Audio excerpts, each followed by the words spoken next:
Halo teman-teman semua, mari kita membahas ciong sama rumahnya. Ya, kita juga pernah dengar orang yang tinggal di rumah baru, dia baru pindah rumah, tau-taunya nggak begitu lama orang itu sakit. Orang sering ngomong, oh rumahnya ciong sama dia, kan gitu. Tapi sebenarnya bukan begitu.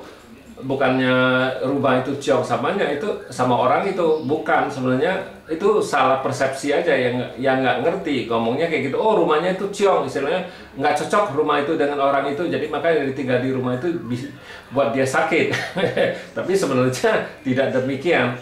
Ya, kita tahu kalau rumah itu kosong lebih dari 6 bulan, biasa energi dalam rumah itu tidak floating, tidak timbul, istilahnya dia tenggelam, energinya tenggelam. Yang kalau yang kita perluin, kita manusia hidup ini kan energinya yin yang, istilahnya yin dan yang.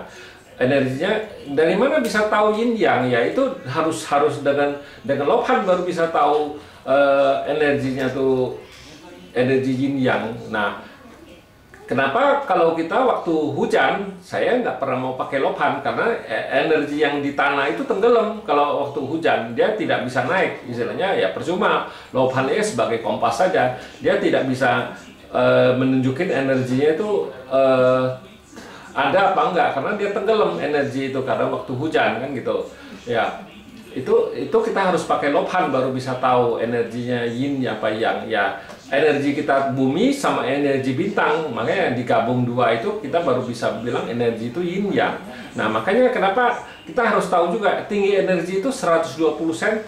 Makanya kenapa kalau orang ngukur lobhan itu harus taruh di pinggang kan gitu, istilah di bawah di perut, di sini lah, pinggang lah boleh bilang, lebih kurang di bawah pinggang, lebih kurang di situ. Karena ya tingginya ya kalau kita di pinggang itu paling semeter sedikit kan, karena tinggi semeteran lah bagaimana kan gitu, lebih kurang kayak gitu. Jadi baru bisa ukur energi yin yangnya, energi tanah sama energi bintang. Ya kalau tinggal di rumah yang energinya tenggelam, ya itu pasti ya nggak sehat, istilahnya bisa menyebabkan orang itu sakit.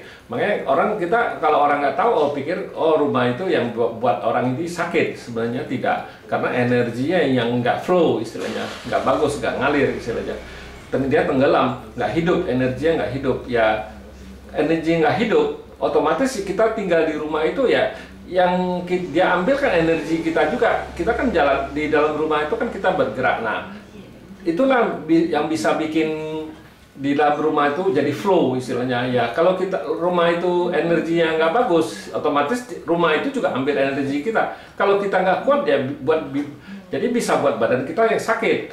Nah, kita kan kalau di luar biasanya rumah baru itu biasanya mereka kalau mau pindah apa gimana, itu mereka di depan rumah itu bisa pasang petasan. Tapi kalau di Indo nggak pernah lah orang mau pasang petasan.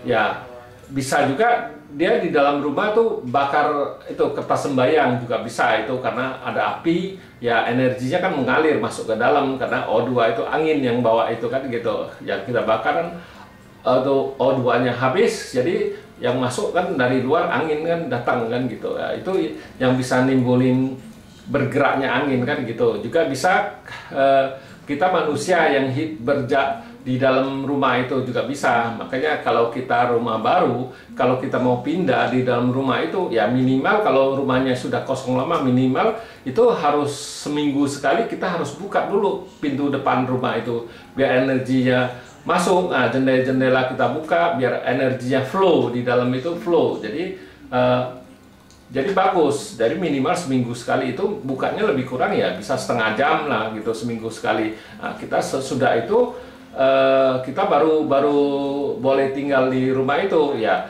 Tapi juga sebelum kita tinggal di rumah itu, kita juga harus, biasanya kalau orang nanya saya biasa suruh dia tabur garam kasar dulu, atau garam krosok yang kita beli di toko akuarium, toko ikan yang jual ikan itu kan.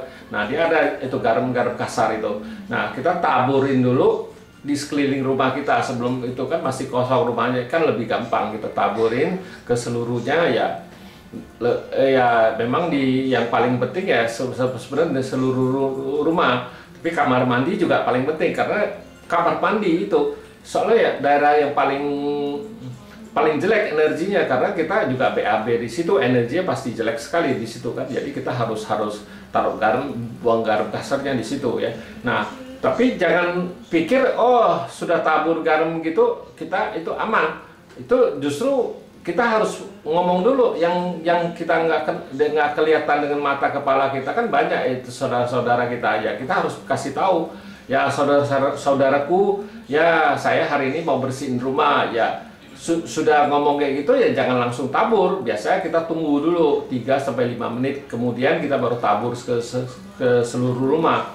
Ya kasih mereka waktu untuk pergi dulu. Jangan langsung ngomong langsung tabur. Karena garam kasar itu kalau kena balut halus itu jadi koreng. Jadi koreng itu nggak bakal sembuh istilahnya ya. Jadi kalau kita yang nabur itu kena mereka, ya kita yang dicari. Itu yang bisa menimbulkan juga tidak bagus kan gitu. Ya pertama garam-garam kasar itu juga bisa hilangin bakteri kan, itu juga itu pertama ya. Itu garam itu juga bisa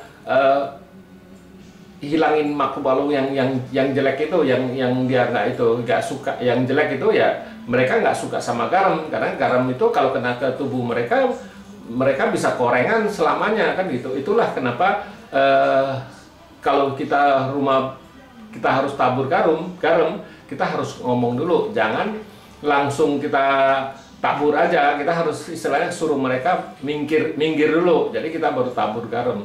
Ya memang itu caranya kayak gitu. Nah, cara kedua untuk energinya bisa flow ya kita harus buka lampu terang, itu lampunya dinyalain, itu kan panas kan, jadi energinya bisa ngalir, istilahnya boleh flow.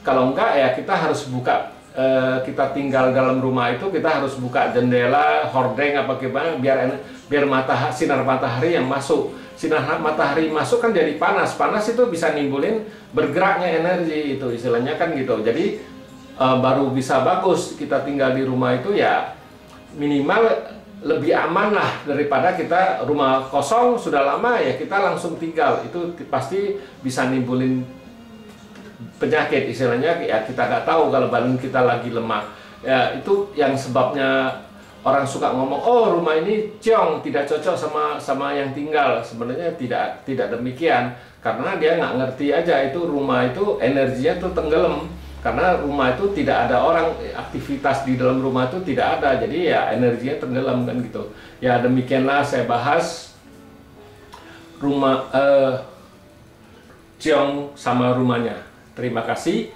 sampai jumpa lagi di video saya yang selanjutnya.